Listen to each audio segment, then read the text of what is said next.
আমি বলছি সে বেনামাজি, আর এটা অত্যন্ত খারাপ গুণ। সে আল্লাহর সামনে মাথা নত করবে না, এটা তার অহংকার।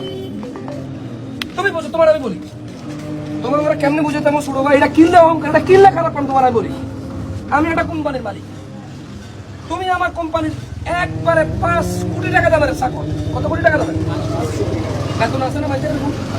এতে কি ছোটখাটো মানুষ? কিন্তু আমি হলাম মালিক। আমি বললাম যে এই আব্দুল জলিল সাহেব, আপনি বিকাল 3টা থাকবেন, একটু কথা আছে। তোমার ক্ষমতা আছে না আসার? ক্ষমতা আছে না আসার? একবার, দুইবার, তিনবার, কয়বার? মাসের মধ্যে তোমার আমি 5 বার ডাকলে 2 বার আইও, 5 বার আসো না। তোমার মাসের মধ্যে আমি ডাকি 36 বার, তুমি 4 শুক্রবার 4 বার আইও। এটা কি হলো ঠিক? তার মানে আমি বলুন যে আব্দুল জলিল সাহেব, আপনি কি মনে করেন, মানে আমি ডাকি আপনার হয় না? মানে আপনি আমার এখানে চাকরি করবেন, আমার কথা শুনবেন না? আব্দুল জলিল সাহেব কি এটা করতে পারবো? দেখো, নামাজ না পড়লে প্রবলেমটা কি তোমার আমি বলি। আল্লাহ তাআলা বলতেছে হাইয়া আলাস সালাহ, এটা কে দিছে? আর তোমরা মনে করে মুয়াজ্জিনে দিছে 6000 টাকা দামের বেতনের মুয়াজ্জিন।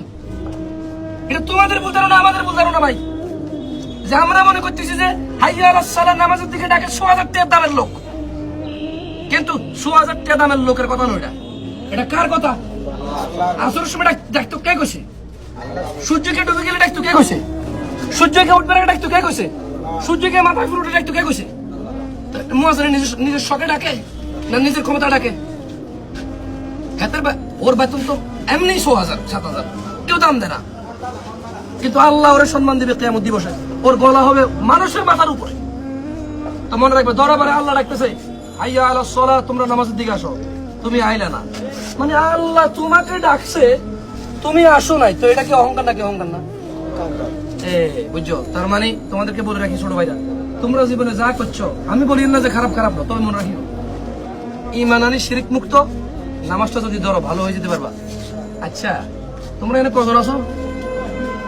30 জন। তোমার একটা মজার কথা কই না, আমি আমার যে আল্লাহ সাক্ষী অহংকার করি না, উদাহরণ দিয়ে আমার মতো জামশেদ মজুমদারের গোনার টাইম নেই কারো। দেখছেন তোমরা 20-30 জন যুবক এখানে কলেজে হড়ো, কেউ মাদ্রাসা ধরো, ভার্সিটিতে হড়ো, বুঝলি নি? আই হাজবার মসজিদে যাই দে, অথবা হাজবার নামাজ হড়ি দে। আর মতো যে মোল্লারা হাজবার মসজিদে যায়, হাজবার নামাজ হড়ে, ঘরে হোক মসজিদে হোক, হাতে যাতে নামাজ হড়ে, হাতে তোমরা আইও।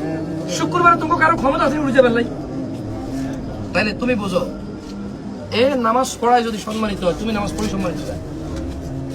আমি বুঝলাম পাচ্ছি। তোমাদেরকে আবার আমি বলে রাখি, তোমরা জনসমুদ্রে ভেসে যেও না, তোমরা জনসমুদ্রে ভেসে যেও না। মনে রাখবা, ইসলাম ধর্ম এরকম কোন ধর্ম নয় যে বছর একবার আনুষ্ঠানিকতা ত্রাণ লাগবে চলিয়ে আইসো, মানে একটা হট্টগোল লাগছে চলিয়ে আইসো। ইসলাম ধর্ম কোনো আনুষ্ঠানিকতা না, এটা একটা শৃঙ্খলার নাম।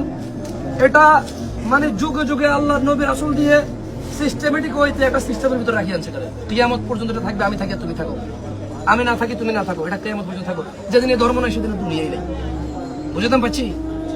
তো তোমরা 5 ওয়াক্ত নামাজ পড়বা, যা খুশি করো, তোমার আর তোমার রবের মধ্যে কেউ আইতো না, তুমি আর তোমার রবের মধ্যে কেউ আইতো না। তবে মনে রাখবা, নামাজ পড়ি, অশ্লীলতা থেকে দূরে থাকবা, নেশা জাতীয় দ্রব্য থেকে দূরে থাকবা, খারাপ মিথ্যা কথা থেকে দূরে থাকবা, দুর্নীতি, চোর ডাকাতি থেকে দূরে থাকবা, ধোঁকাবাজি থেকে দূরে থাকবা, জানা ব্যভিচার থেকে দূরে থাকবা, চেষ্টা দূরে থাকা। বাকি যদি ভুল হয়ে যায় কারো কাছে শেয়ার করার দরকার নাই, যতক্ষণ পর্যন্ত বান্দার হক ন, রাত্রে বেলা আল্লাহর কাছে মাফ চাইবে, আল্লাহ ক্ষমাকারী, আর ওই অপরাধের দিকে যাইবা না।